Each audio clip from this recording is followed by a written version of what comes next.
So here's how to free up your RAM by clearing up your RAM cache in Windows 10 and 11.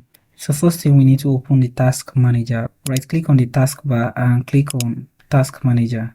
Under Task Manager, click on Performance, and you want to make sure you're on Memory. Here you find the total memory cache of your device, which is about 4 GB.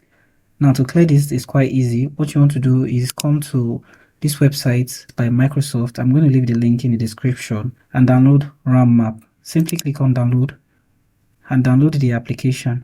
Once downloaded, open or unpack it, and you see the RAMMap 64. Double click to open the RAMMap 64 and click on yes to allow app to make changes to your device.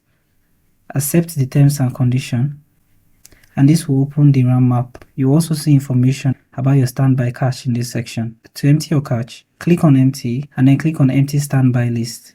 This will empty the standby list. Now when you go back to Task Manager, you see that your cache has been emptied. So thank you for watching this video, and I hope you found this video helpful. If you do find this video helpful, feel free to leave a like, subscribe, and have the post notification turned on.